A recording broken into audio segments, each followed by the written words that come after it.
गहलोत साहब तब भी सो रहे थे और अब भी सो रहे हैं।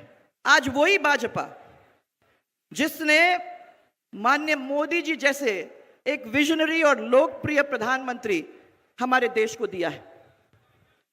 आज याद आ रहा है मुझे 26 अप्रैल 2003 का, जब हमने राजसमंद से चारभुजा मंदिर से परिवर्तन यात्रा पिछले बार चालू की थी।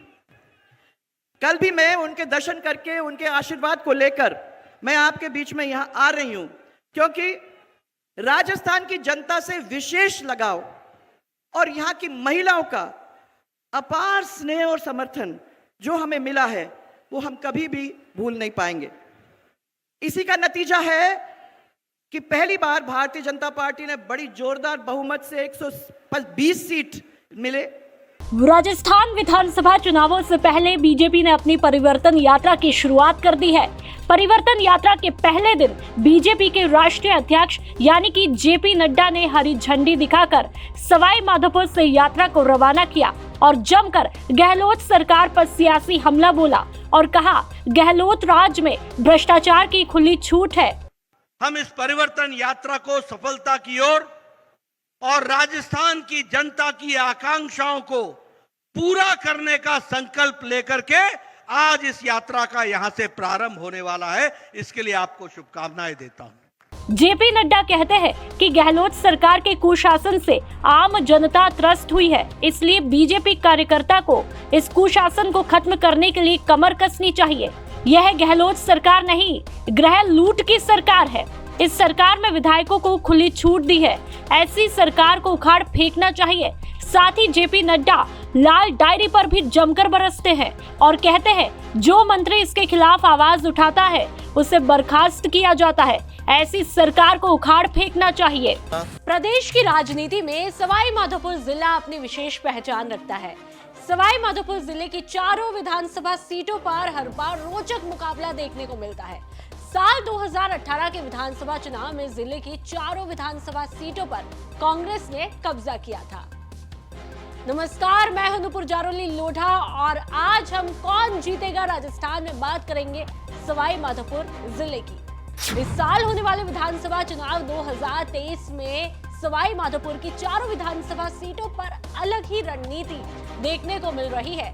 2018 के चुनाव में जहां पर कांग्रेस को इन चारों सीटों पर जीत मिली थी, तो वहीं इस बार के चुनाव में कांग्रेस को बीजेपी की मजबूत टक्कर देखने को मिल सकती है और जिले की चारों सीटों में से कांग्रेस एक आध सीटों पर सिमट सकती है।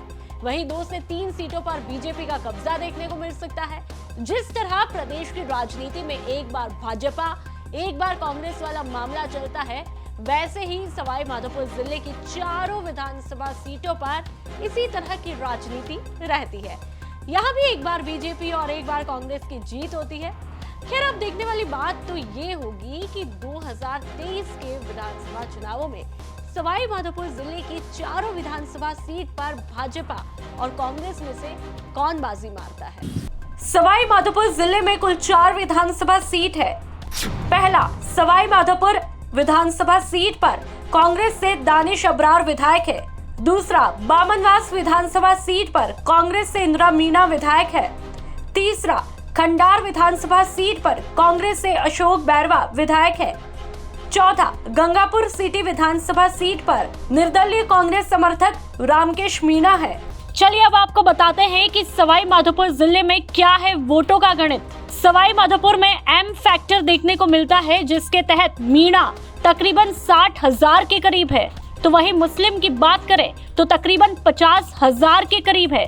लेकिन हार जीत तय करने में नगर परिषद क्षेत्र का खासा रोल रहता है। सबसे पहले सवाई माधोपुर जिले की सवाई माधोपुर विधानसभा सीट की बात करते हैं। चुनावी लिहाज से सवाई माधोपुर हॉट सीट मानी जाती है। सवाई माधोपुर विधानसभा क्षेत्र से कांग्रेस के दानिश अब्रार विधायक है। सवाई माधोपुर विधानसभा क्षेत्र में मीणा और मुस्लिम मतदाता ही जीत का गणित भी तय करते हैं। पिछले चुनावों में यहां पर कांग्रेस से दानिश अब्रार, भाजपा से आशा मीणा चुनावी मैदान में थे, जिसमें कांग्रेस के दानिश अब्रार ने भाजपा की आशा मीणा को शिकस्त दी थी और वर्तमान में कांग्रेस की सीट पर पकड़ मजबूत मानी जा रही है। लेकिन बावजूद इसके अगर भाजपा किसी बड़े और अच्छे प्रत्याशी को चुनावी मैदान में उतारती है तो 2023 के विधानसभा चुनावों में बीजेपी कांग्रेस को यहां मात दे सकती है।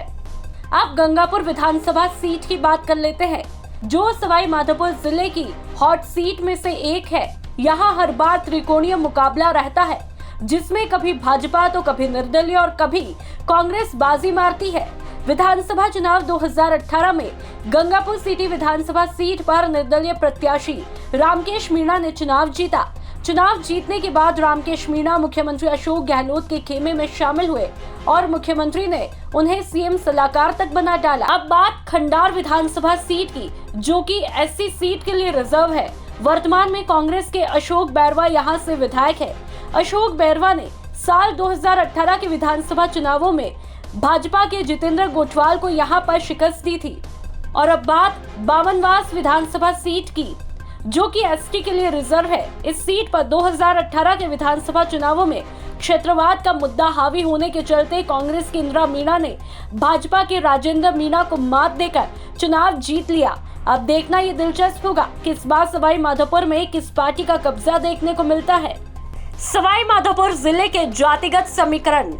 सवाई माधोपुर विधानसभा सीट पर मीणा, मुस्लिम, ब्राह्मण, राजपूत, गुज्जर और अन्य का दबदबा देखने को मिलता है। बामनवास विधानसभा सीट पर मीणा, गुज्जर, ब्राह्मण, महाजन, राजपूत और अन्य का दबदबा। तीसरा, खंडार विधानसभा सीट पर जाट, गुज्जर, मीणा, ब्राह्मण, महाजन और अन्य का दबदबा। गंगापुर सिटी में मीणा, गुज्जर, माली, मुस्लिम, ब्राह्मण और अन्य का दबदबा देखने को मिलता है। सवाई माधोपुर जिले के मुख्य मुद्दे: पहला, अवैध बजरी खनन। दूसरा, पेयजल समस्या। तीसरा, रोजगार। चौथा, शिक्षा। पांचवा, चिकित्सा।